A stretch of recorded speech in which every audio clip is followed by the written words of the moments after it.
Sama, we're in the great city of London for the World Nuclear Symposium 2023. And one of the mandates of the World Nuclear Association is to educate and inform stakeholders of the benefits of nuclear energy.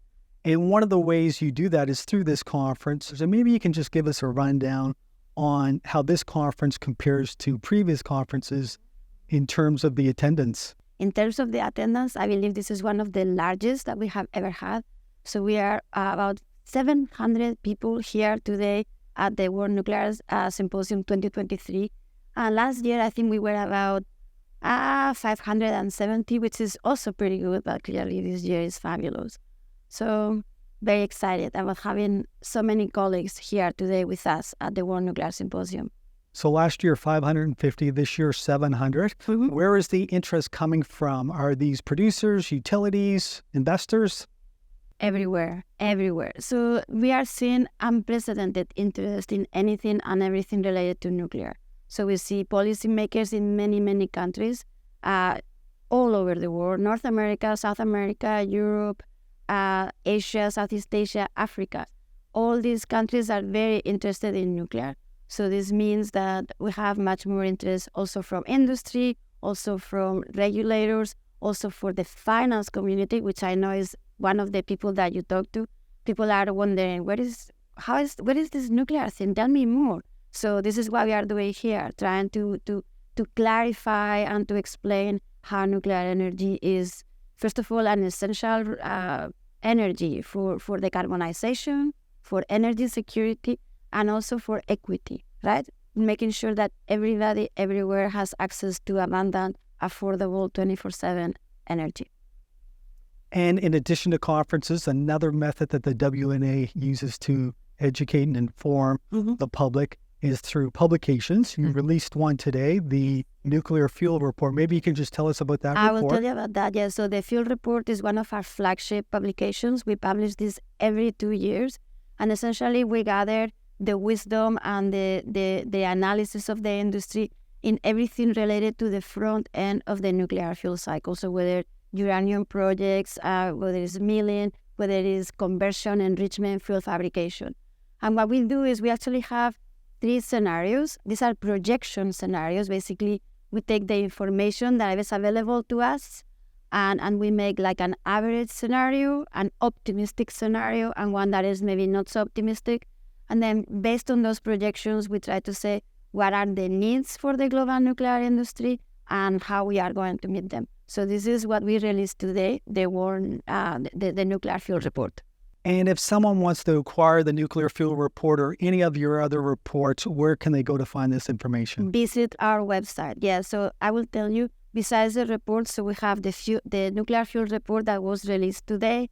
About 2 weeks ago, we released the World Nuclear Supply Chain Report that actually focuses on the rest of the nuclear fuel cycle, the supply chain. So looking at nuclear projects as in nuclear power plants, but also the entire center and back end of the nuclear fuel cycle. We also released, maybe 2 or 3 weeks ago, the World Nuclear Performance Report that summarizes how the global nuclear fleet is performing, and also gives us how we are doing as far as construction projects, what is the progress. But the thing that I wanted to tell you that maybe your audience is interested, one of the things that we do have in our website that we are incredibly proud of is our information library. We have the most comprehensive and up-to-date database about anything and everything in nuclear.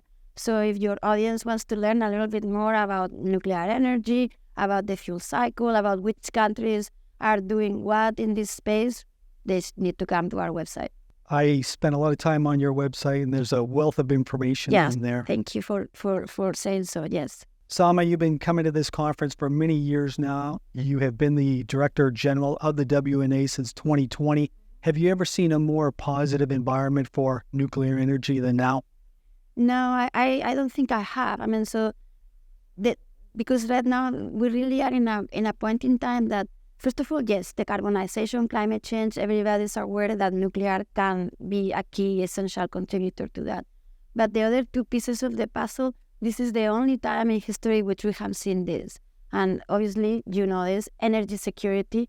Unfortunately, because of the war in Ukraine, because of the recent energy crisis that we have seen in Europe, as somehow energy security, energy independence has become paramount for many countries. So suddenly the importance of nuclear in this area is super, super important.